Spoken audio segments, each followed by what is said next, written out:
Actually, talagang gusto kong makapunta kayo dito dahil sa dami po naming hini-hear na mga agencies, ang PAO lang ang nakita kong nakagastos ng kanilang pondo 100%. No? Lahat ng mga agencies na hear namin dito, hindi nauubos yung kanilang pondo. So that speaks of efficiency and also good management. Yung mga ibang opisina, in fact, pinupush pa namin sila na gastusin yung pondo dahil pag naka-appropriate na yung pondo, alam niyo naman, sayang pag hindi ginagastos. And I also saw in the report na yung mga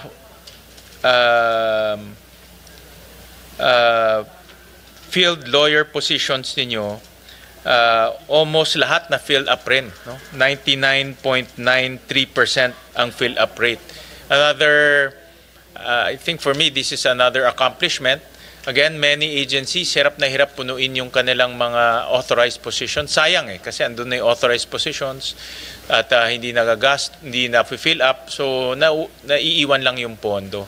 No? So, I congratulate the PAO. Other than giving our poor constituents access to justice, but also managing the department very well by making sure that all the appropriations are fully spent wisely and also the authorized positions are fully filled up.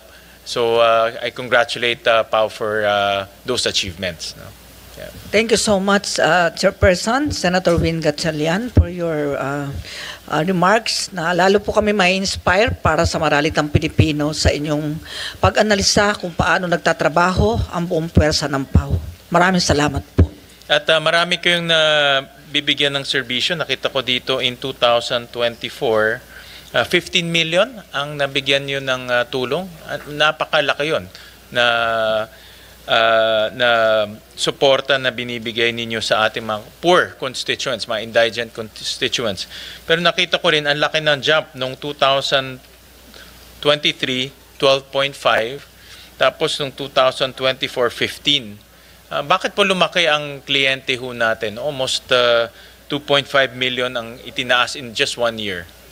Una po sa lahat, with your permission, sinama po tayo ng ating First Lady, Luis Araneta Marcos, sa kanyang Love for All program sa mga malalayong baybayin, kagubatan at mga probinsya. At sinama rin po tayo sa OFW Caravan ng DMW at ng OWA. At meron din po tayong social media na ginagamit, FB program ng PAO at ng inyong lingkod, na meron na pong 1.63 million followers. At dumami po yan mula po nung pandemya na walang access sa mga opisina. Nagbukas po kami ng aming mga Messenger, Viber, at binigyan din natin ng tig-500 bawat abogado para sa cellphone, para matext nila ang kanilang mga kliyente at matext din sila. So sinamantala po natin ang pagkakataon na bukas ang Twitter, ang Viber, WhatsApp, lahat po ng forms, pati YouTube, TikTok, Messenger, para po ang ating maralitang Pilipino may tatakbuhan kung sakali. At nagpapasalamat din po ako, bagaman kapatid nyo po yung ating mayor sa Valenzuela, sinamahan po niya ako sa pagdalaw sa mga kulungan. Meron din tayo, sa Valenzuela kasi meron kaming programa doon na with the IBP, na may partnership kami with IPP, na tinitignan yung mga kaso ng mga PDL, mga persons deprived of liberty. Kung mga iba ay lumampas na dun sa sentensya nila, matulungan sa courts para makawala na. Kasi iba, meron kaming mga na-encounter, taon na, 2 years, 3 years, nalampas sa sentensya, nandun pa sa loob. So, clog na yung ating kulungan, tapos kawawa pa yung tao dahil lampas-lampas na yung kanyang sentensya. Maganda po yung ginawa nyo dahil nga kokonti na po ang inmate sa Valenzuela. Halos buwan-buwan, napakarami pong napapalaya at yung ating DPH, si Attorney Kuong, ay napakaganda po ng pakikipag-ugnayan sa Office of the Mayor. At talagang full support naman ang Office of the Mayor sa PAO dahil sa batas po natin na inyong ginawa noon ay pwede pong tumulong ang local government unit sa pangailangan ng PAO. Mandated naman po sa batas. Thank you for that, Chief. Nakita ko na ang ideal, based on our notes, and correct me if I'm wrong, but ang ideal number of lawyers ng PAO based on the clients is 3,600. Tama po ba? Pero ngayon meron tayong 2,000 681. So, a deficiency of almost 1,000 lawyers. Tama po ba? Based on data? Opo, kasi ang ating mga piskal po ay 1 court, 2 prosecutors. Ang PAW po nasa ay isang court, isang PAW.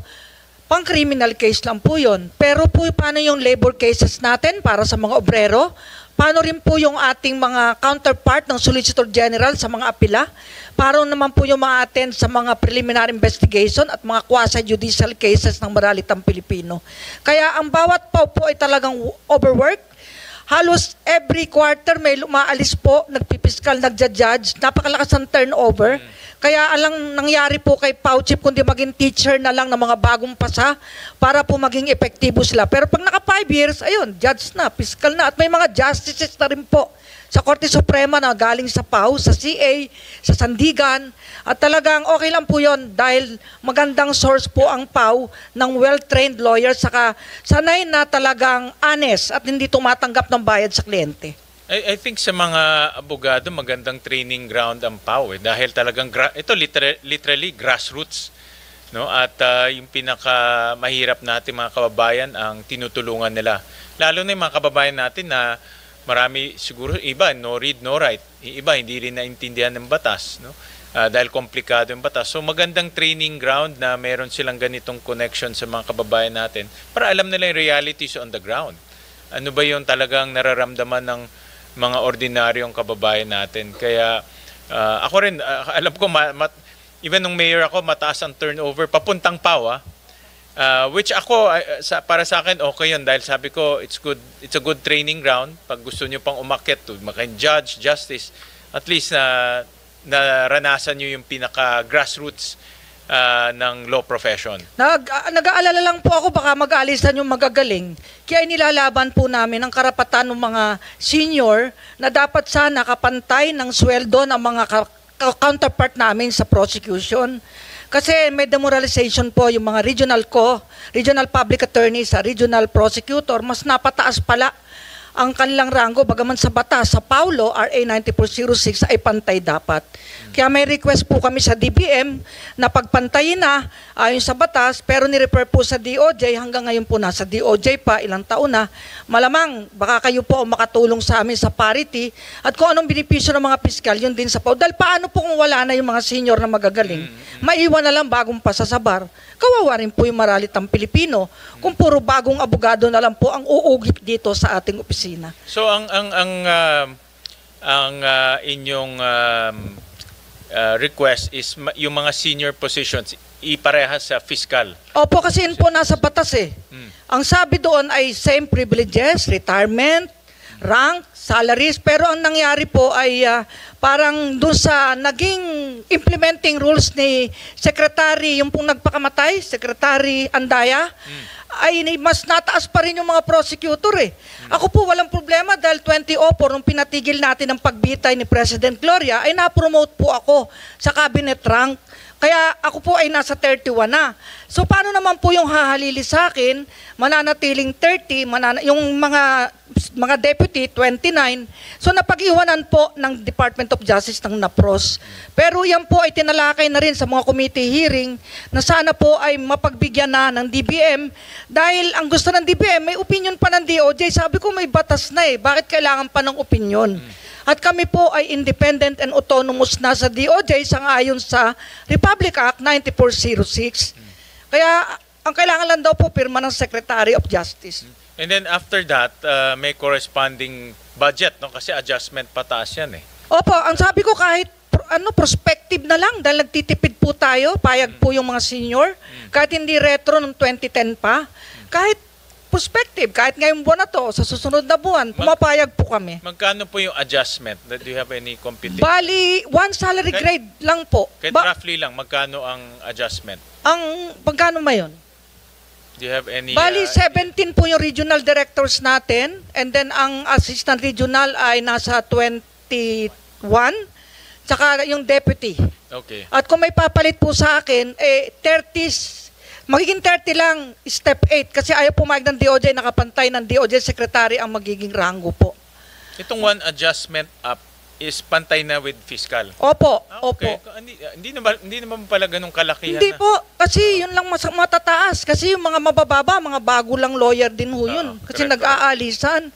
Kaya nakikiusap po kay Secretary Mina na sana wag na. Kasi nung araw po, kung nabalitaan nyo sa media, yung retirement namin ayaw bayaran. Nagkaso pa po kami sa court at mawalang galang sa DBM. Natalo po ang DBM ng PAW. At kumampi po ang Soldian sa PAW. Kaya po ayaw naman naming magkaso dahil ang advice po sa akin ng palasyo ay wag magkakaso, makiusap ng makiusap. Pero ilang taon na rin po kaming nakikiusap. Sabit nyo na lang sa amin, Chief, kung magkano yung magiging budgetary impact. But I would assume na kailangan muna ito ng approval ng DBM. Once na-approve ng DBM, then ilalagay na sa budget. Opo, kahit prospective po, payag kaming Sige lahat. po, sige Maitama lang po yung hindi naitama. Well, sabi ko nga, dahil nagbibigay kayo serbisyo to 15 million, ang dami 15 million Opo. poor constituents to. Opo, sabi nga ng Napakalaking iba, bagay ito kaya na po namin maghalal ng isang senador dahil sa dami po ng kliyente. Totoo naman po. Actually, nagulat ako. Dahil binoto po kayo lahat ng kliyente namin, kaya po kayo naging senador. Opo, totoo po yan. Dahil idolo ko po ang mga gatsalian. Lahing inchik din ako Pero, Chief, dapat maintindihan ng mga kababayan natin, itong mga poor constituents natin, ito yung hirap sa justice, di ba? Dahil una-una, hindi nga nila naiintindihan. May complicated ang laws natin Pangalawa, mahal kumuha ng mga private na abogado. Ang PAW ngayon ang nagbibigay ng serbisyo sa kanila, no? And I understand also, nakita ko sa datos, correct me if I'm wrong, based to sa research namin, ang success rate ng kaso ng PAW is 81%. Tama ba? Parang last year ho yan. Last year, 2024. Mas mataas ho ngayon. Kasi sir, yung mapalaya mo lang, mapababa sentensya, panalo na tayo dun Lalo yung acquittal. Saka sir, yung death penalty na ipanalo natin. Nakalaya na po yung 2 bibitayin nun. At binigyan ko po ng trabaho yung isa. Yung po, tamark lang, no read, no write yun. Si Roberto Lara. Empleyado na po ng PAW ngayon sa Bacolod. Wow, okay. Gwardiya siya dun. Opo. So, anong success rate? Kasi ito 2024 Ano po itong 2025 first semester, 85.04. Per semester po yan. Nung pong 2024, 83.63%. So, kung ang para sa akin, anything above 80% is already an accomplishment dahil sa laki ng sa dami ng hinahawakan nyo, naintindihan ko rin tama po ba? Almost 600,000 cases ang hawak ng PAW Per lawyer po. Per lawyer? Hindi, all lawyers po. Nung nakaraang taon po, 847,317 ang kaso Ang namin. kaso na hinawakan Lahat ninyo. daw yun, pati labor, Oo. pati quasi-judicial. Ngayon po, kalahating taon pa lang, 667,000.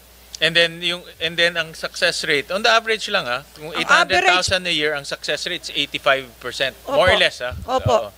Tsaka marami po tayo napapalaya ngayon, sir. Dahil naipabalik na po ang good conduct time allowance sa bisa ng kautusan ng Korte Suprema. Pati po yung plea bargaining sa mga drug cases. Nagpetisyon po ang PAW sa Estepona case, naipanalo po ng PAW, kaya po may plea bargaining na sa lalo sa mga petty drug cases lamang, isang hitit o napasama lang sa barkada, nakakalabas na po ang mga kawawa nating dapat lang iparehab. I'll go to yung operations natin. Isang PAW lawyer, ilang kaso ang hawak?